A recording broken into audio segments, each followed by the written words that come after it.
Hey folks, this is Jake Davis with an on-the-fly review for you, and today I'm talking about Avatar: The Way of Water, released nationwide today. This film is written, directed, and produced by James Cameron. Of course, a sequel to his 2009 smash hit, a film that won 3 Academy Awards and made over $2 billion at the box office. Movie stars Sam Worthington, Zoe Saldana, Stephen Lang, Sigourney Weaver, Kate Winslet, Cliff Curtis, Edie Falco, Talka Waititi, and Giovanni Ribisi. The whole setup here is about 20 years-ish, roundabout. Roughly 20 years since the events of the first movie. The Sky People have returned and in full force. Full-on military incursion this time. And leading this invasion is a now cloned Colonel Quaritch, the Stephen Lang character.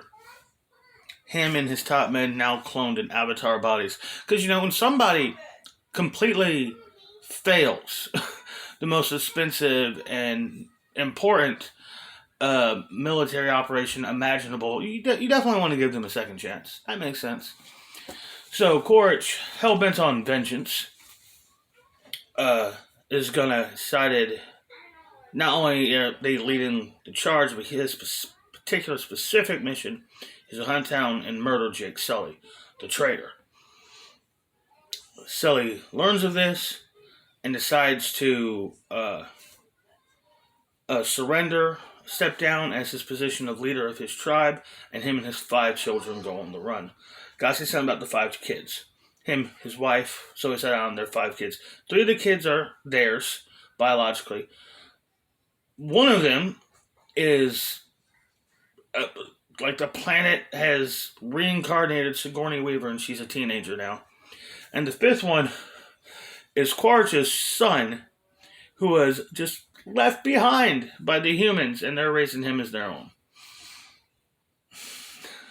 I guess it's not 20 years. I guess it's more along like 10, 15 years is what it's supposed to be. Because of the age of that kid. Anyhow. So they go to this different tribe of sea people. And the whole 3-hour and 18-minute movie is basically them trying to find their place in amongst the new people. While Quaritch and his team slowly close in on them. Despite being at least 30 minutes longer than the first movie. This doesn't have as impressive. The wow factor, the wonder, isn't there. We spend so much more time on Pandora and explore so much more of Pandora. The movie's longer, there's more dialogue, there's more characters, we see more of the planet, and it feels just so much lesser than the original movie. The original movie's not a masterpiece, but I loved it when I first saw it. I thought it was great. It has an ending. That helps. When you sit through 3 hours and 18 minutes of a movie, you expect it to have a fucking ending, not just setting up another sequel. That was bad. And also, the whole last 50 minutes of the movie is so repetitive. I shit you not, this is exactly what happens. Someone gets captured, and then they all have to group together to go save them. But then in that rescue, another person gets captured. So they got to come back and save them. But then another person gets captured. They do this at least 5 or 6 times in like the last hour of the movie, like in a row. Just do it again and again and again. And that's your whole third hour of the film. Ultimately, and also I got to say, James Horner passed away tragically. There's nothing they can do about it. But the new composer, I don't even know the guy's name. So I read it, but it's not worth remembering. Not on the same level as Horner. And the only time it sounds great is when he's just using the old themes. And I thought the visual effects weren't on the levels of the first film. Sure, there was a shitload of CGI, but Pandora felt physical. Felt like it was there. Like it's something you could reach out and touch in the first movie. And everything in this just looks like a fucking cartoon. Down to the point where when actual physical, real life, live action people pop up on screen, that's jarring because you've been watching fucking Ferngully this whole time. Anyhow, I, in all honestly, cannot give The Way of Water more than 2 stars. Um, it doesn't have the beauty, it doesn't have the wow factor, and it's way too long and extremely contrived.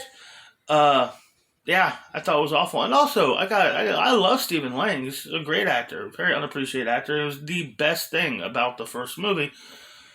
But fuck, man, you couldn't think of another villain? You're James Cameron, and I don't want to be a dick, but let's be honest. James Cameron's only made 2 good movies: Aliens and The Terminator. Everything else is pretentious and overrated. I said it. I said what I said. And now, but he's always had an imagination. He always had creative visuals, and even creative techniques on how to get to the visuals, how to create the visuals.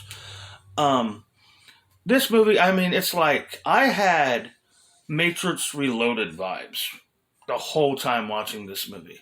That's bad. It's not a compliment in any way.